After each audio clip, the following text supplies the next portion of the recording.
A White Heron, a short story by Orne Jewett. 1. The woods were already filled with shadows one June evening, just before 8 o'clock, though a bright sunset still glimmered faintly among the trunks of the trees. A little girl was driving home her cow, a plodding, dilatory, provoking creature in her behavior, but a valued companion for all that. They were going away from the western light and striking deep into the dark woods, but their feet were familiar with the path, and it was no matter whether their eyes could see it or not. There was hardly a night the summer through when the old cow could be found waiting at the pasture bars.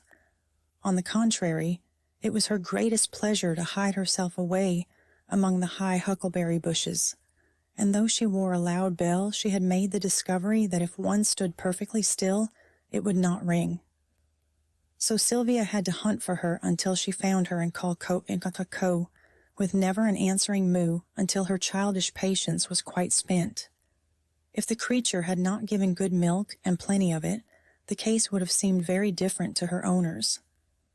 Besides, Sylvia had all the time there was, and very little use to make of it.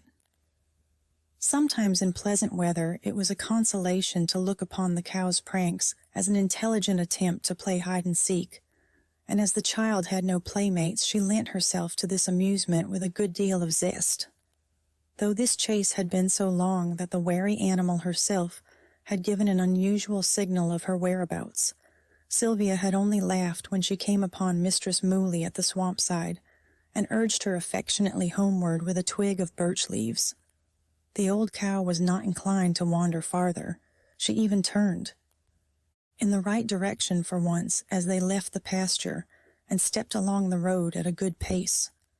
She was quite ready to be milked now, and seldom stopped to browse. Sylvia wondered what her grandmother would say because they were so late. It was a great while since she had left home at 5:30 o'clock, but everybody knew the difficulty of making this errand a short one. Mrs. Tilly had chased the horn torment too many summer evenings herself to blame anyone else for lingering, and was only thankful as she waited that she had Sylvia nowadays to give such valuable assistance. The good woman suspected that Sylvia loitered occasionally on her own account. There never was such a child for straying about out of doors since the world was made. Everybody said that it was a good change for a little maid who had tried to grow for 8 years in a crowded manufacturing town, but as for Sylvia herself, it seemed as if she never had been alive at all before she came to live at the farm. She thought often with wistful compassion of a wretched dry geranium that belonged to a town neighbor. "Afraid of folks," old Mrs. Tilly said to herself, with a smile after she had made the unlikely choice of Sylvia from her daughter's houseful of children, and was returning to the farm. "Afraid of folks," they said. "I guess she won't be troubled no great with 'em up to the old place." When they reached the door of the lonely house and stopped to unlock it, and the cat came to purr loudly and rub against them, a deserted pussy indeed, but fat with young robins, Sylvia whispered that this was a beautiful place to live in, and she never should wish to go home. The companions followed the shady wood road, the cow taking slow steps and the child very fast ones. The cow stopped long at the brook to drink, as if the pasture were not half a swamp, and Sylvia stood still and waited, letting her bare feet cool themselves in the shoal water, while the great twilight moth struck softly against her. She waded on through the brook as the cow moved away, and listened to the thrushes with a heart that beat fast with pleasure. There was a stirring in the great boughs overhead. They were full of little birds and beasts that seemed to be wide awake and going about their world, or else saying good night to each other in sleepy twitters. Sylvia herself felt sleepy as she walked along. However, it was not much farther to the house, and the air was soft and sweet. She was not often in the woods so late as this, and it made her feel as if she were a part of the gray shadows and the moving leaves. She was just thinking how long it seemed since she first came to the farm a year ago, and wondering if everything went on in the noisy town just the same as when she was there. The thought of the great red-faced boy who used to chase and frighten her made her hurry along the path to escape from the shadow of the trees. Suddenly, this little woods girl is horror-stricken to hear a clear whistle not very far away. Not a bird's whistle, which would have a sort of friendliness, but a boy's whistle, determined and somewhat aggressive. Sylvia left the cow to whatever sad fate might await her, and stepped discreetly aside into the bushes. But she was just too late. The enemy had discovered her, and called out in a very cheerful and persuasive tone, "Hello, little girl. How far is it to the road?" And trembling Sylvia answered almost inaudibly, "A good ways."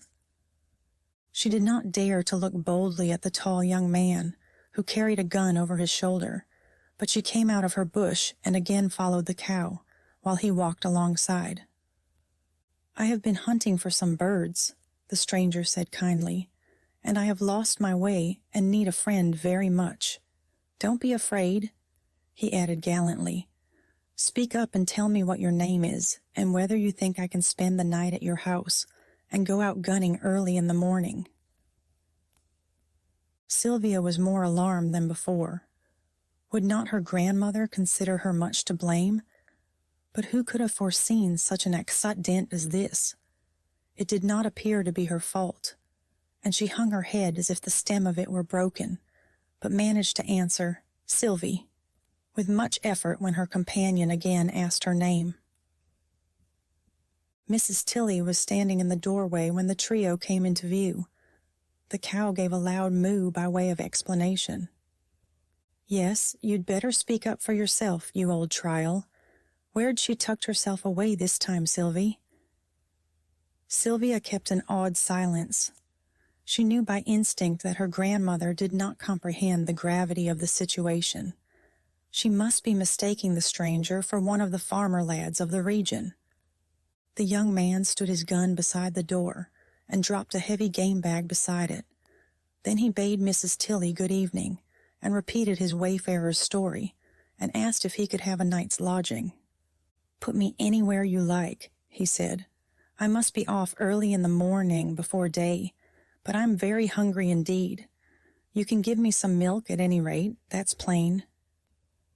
"Dear sakes, yes," responded the hostess, whose long slumbering hospitality seemed to be easily awakened. "You might fare better if you went out on the main road a mile or so, but you're welcome to what we've got. I'll milk right off, and you make yourself at home. You can sleep on husks or feathers," she proffered graciously. "I raise them all myself. There's good pasturing for geese just below here towards the marsh. Now step round and set a plate for the gentleman, Sylvie." And Sylvia promptly stepped. She was glad to have something to do, and she was hungry herself. It was a surprise to find so clean and comfortable a little dwelling in this New England wilderness. The young man had known the horrors of its most primitive housekeeping, and the dreary squalor of that level of society which does not rebel at the companionship of hens. This was the best thrift of an old-fashioned farmstead, though on such a small scale that it seemed like a hermitage. He listened eagerly to the old woman's quaint talk. He watched Sylvia's pale face and shining gray eyes with ever-growing enthusiasm, and insisted that this was the best supper he had eaten for a month. Then afterward, the new-made friends sat down in the doorway together while the moon came up. Soon it would be berry time, and Sylvia was a great help at picking. The cow was a good milker, though a plaguey thing to keep track of. The hostess gossiped frankly, adding presently that she had buried 4 children, so that Sylvia's mother and a son, who might be dead, in California were all the children she had left. "Dan, my boy, was a great hand to go gunning," she explained sadly. "I never wanted for partridges or gray squirrels while he was to home. He's been a great wanderer, I expect, and he's no hand to write letters. There, I don't blame him. I'd have seen the world myself if it had been so I could." "Sylvia takes after him," the grandmother continued affectionately, after a minute's pause. "There ain't a foot of ground she don't know her way over, and the wild creatures counts her one of themselves, Squirrels she'll tame to come and feed right out of her hands, and all sorts of birds. Last winter she got the jaybirds to banging here, and I believe she'd have scanted herself of her own meals to have plenty to throw out amongst 'em, if I hadn't kept watch. Anything but crows, I tell her. I'm willing to help support, though Dan he went and tamed one of them that did seem to have reason same as folks. It was round here a good spell after he went away. Dan and his father, they didn't hitch, but he never held up his head again after Dan had dared him and gone off. The guest did not notice this hint of family sorrows in his eager interest in something else. "So Sylvie knows all about birds, does she?" he exclaimed, as he looked round at the little girl who sat very demure but increasingly sleepy in the moonlight. "I'm making a collection of birds myself. I have been at it ever since I was a boy." Mrs. Tilley smiled. "There are 2 or 3 very rare ones I have been hunting for these 5 years. I mean to get them on my own ground if they can be found." "Do you cage 'em up?" asked Mrs. Tilley doubtfully, in response to this enthusiastic announcement. "Oh no, they're stuffed and preserved, dozens and dozens of them," said the ornithologist, "and I have shot or snared every one myself. I caught a glimpse of a white heron 3 miles from here on Saturday, and I have followed it in this direction. They have never been found in this district at all. The little white heron it is." And he turned again to look at Sylvia with the hope of discovering that the rare bird was one of her acquaintances. But Sylvia was watching a hop-toad in the narrow footpath. "You would know the heron if you saw it?" the stranger continued eagerly. "A queer, tall white bird with soft feathers and long, thin legs, and it would have a nest, perhaps, in the top of a high tree, made of sticks, something like a hawk's nest." Sylvia's heart gave a wild beat. She knew that strange white bird, and had once stolen softly near where it stood in some bright green swamp grass, away over at the other side of the woods. There was an open place where the sunshine always seemed strangely yellow and hot, where tall nodding rushes grew, and her grandmother had warned her that she might sink in the soft black mud underneath and never be heard of more. Not far beyond were the salt marshes, and beyond those was the sea which Sylvia wondered and dreamed about, but never had looked upon, though its great voice could often be heard above the noise of the woods on stormy nights. "I can't think of anything I should like so much as to find that heron's nest," the handsome stranger was saying. "I would give $10 to anybody who could show it to me," he added desperately, "and I mean to spend my whole vacation hunting for it if need be. Perhaps it was only migrating, or had been chased out of its own region by some bird of prey." Mrs. Tilley gave amazed attention to all this, but Sylvia still watched the toad, not divining, as she might have done at some calmer time, that the creature wished to get to its hole under the doorstep, and was much hindered by the unusual spectators at that hour of the evening. No amount of thought that night could decide how many wished for tres eures. The $10 so lightly spoken of would buy.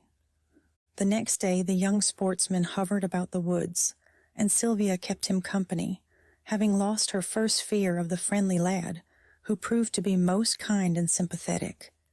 He told her many things about the birds, and what they knew, and where they lived, and what they did with themselves.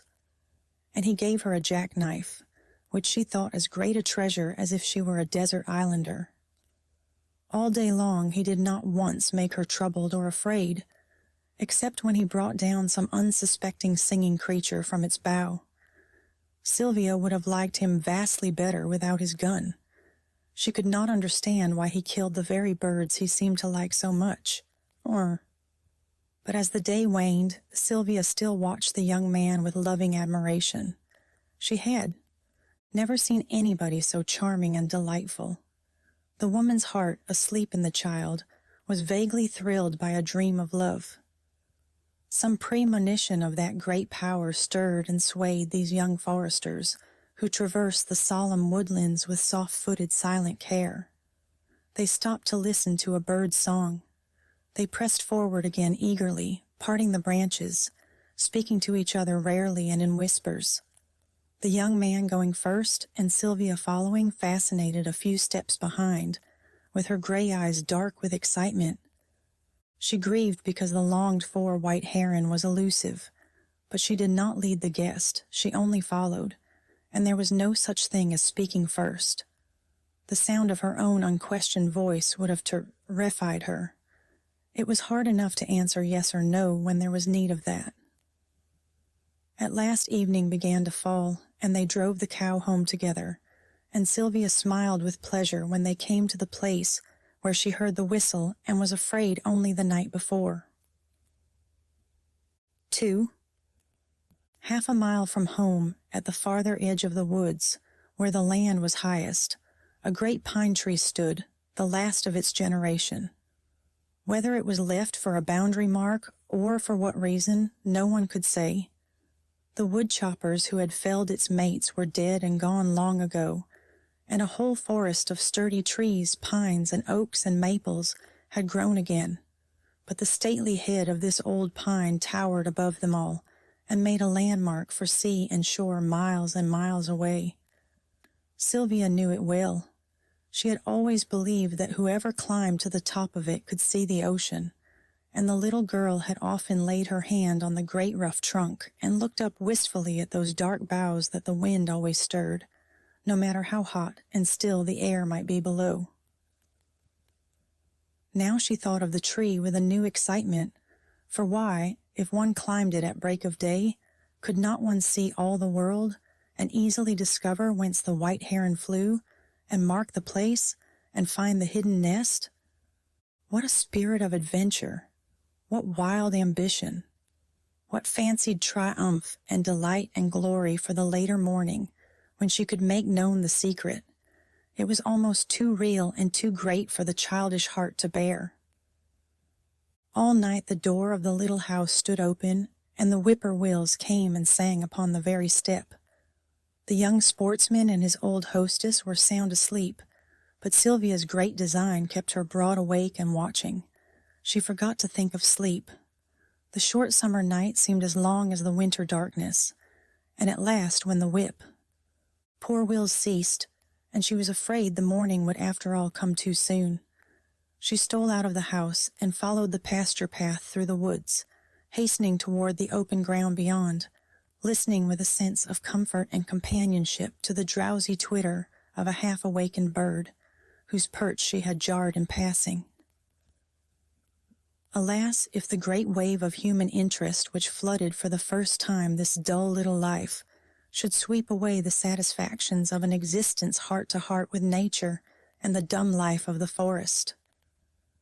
There was the huge tree asleep yet in the paling moonlight, and small and hopeful Sylvia began with utmost bravery to mount to the top of it, with tingling, eager blood coursing the channels of her whole frame, with her bare feet and fingers, that pinched and held like birds' claws, to the monstrous ladder reaching up, almost to the sky itself.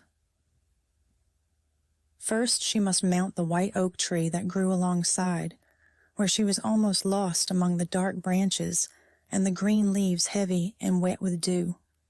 A bird fluttered off its nest, and a red squirrel ran to and fro, and scolded pettishly at the harmless housebreaker. Sylvia felt her way easily.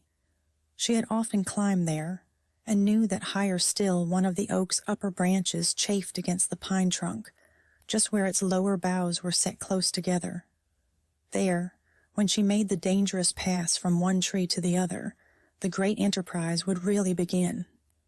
She crept out along the swaying oak limb at last, and took the daring step across into the old pine tree. The way was harder than she thought. She must reach far and hold fast. The sharp, dry twigs caught and held her, and scratched her like angry talons. The pitch made her thin little fin, gears clumsy and stiff as she went round and round the tree's great stem, higher and higher upward. The sparrows and robins in the woods below were beginning to wake and twitter to the dawn, yet it seemed much lighter there aloft in the pine tree, and the child knew that she must hurry if her project were to be of any use. The tree seemed to lengthen itself out as she went up, and to reach far there and farther upward. It was like a great mainmast to the voyaging earth. It must truly have been amazed that morning through all its ponderous frame, as it felt this determined spark of human spirit creeping and climbing from higher branch to branch. Who knows how steadily the least twigs held themselves to advantage this light, weak creature on her way. The old pine must have loved his new dependent. More than all the hawks and bats and moths, and even the sweet-voiced thrushes, was the brave, beating heart of the solitary gray-eyed child. And the tree stood still and held away the winds that June morning, while the dawn grew bright in the east. Sylvia's face was like a pale star, if one had seen it from the ground, when the last thorny bough was past, and she stood trembling and tired, but wholly triumphant high in the tree-top. Yes, there was the sea with the dawning sun making a golden dazzle over it, and toward that glory house east flew two hawks with slow-moving pinions. How low they looked in the air from that height when before one had only seen them far up, and dark against the blue sky. Their gray feathers were as soft as moths. They seemed only a little way from the tree, and Sylvia felt as if she too could go flying away among the clouds. Westward, the woodlands and farms reached miles and miles into the distance. Here and there were church steeples and white villages. Truly it was a vast and awesome world. The birds sang louder and louder. At last the sun came up, bewilled, daringly bright. Sylvia could see the white sails of ships out at sea, and the clouds that were purple and rose-colored and yellow at first began to fade away. Where was the white heron's nest in the sea of green branches? And was this wonderful sight and pageant of the world the only reward for having climbed to such a giddy height? Now look down again, Sylvia, where the green marsh is set among the shining birches and dark hemlocks. There where you saw the white heron, once you will see him again. Look, look! A white spot of him, like a single floating feather, comes up from the dead hemlock and grows larger, and rises and comes close at last, and goes by the landmark pine with steady sweep of wing and outstretched slender neck and crested head. And wait, wait! Do not move a foot or a finger, little girl. Do not send an arrow of light and consciousness from your too eager eyes, for the heron has perched on a pine bough not far beyond yours, and cries back to his mate on the nest, and plumes his feathers for the new day. The child gives a long sigh a minute later, when a company of shouting catbirds comes also to the tree, and vexed by their fluttering and lawlessness, the solemn heron goes away. She knows his secret now, the wild, light, slender bird that floats and wavers, and goes back like an arrow presently to his home in the green world beneath. Then Sylvia, well satisfied, makes her perilous way down again, not daring to look far below the branch she stands on, ready to cry sometimes because her fingers ache and her lamed feet slip, wondering over and over again what the stranger would say to her, and what he would think when she told him how to find his way straight to the heron's nest. "Sylvie, Sylvie!" called the busy old grandmother again and again, but nobody answered, and the small husk bed was empty, and Sylvia had disappeared. The guest waked from a dream, and remembering his day's pleasure, hurried to dress himself, that it might sooner begin. He was sure from the way the shy little girl looked once or twice yesterday that she had at least seen the white heron, and now she must really be persuaded to tell. Here she comes now, paler than ever, and her worn old frock is torn and tattered and smeared with pine pitch. The grandmother and the sportsman stand in the door together and question her, and the splendid moment had come to speak of the dead hemlock tree by the green marsh. But Sylvia does not speak after all, though the old grandmother fretfully rebukes her, and the young man's kind, appealing eyes are looking straight in her own. He can make them rich with money. He has promised it, and they are poor now. He is so well worth making happy, and he waits to hear the story she can tell. No, she must keep silence. What is it that suddenly forbids her and makes her dumb? Has she been 9 years growing, and now, when the great world for the first time puts out a hand to her, must she thrust it aside for a bird's sake? The murmur of the pine's green branches is in her ears.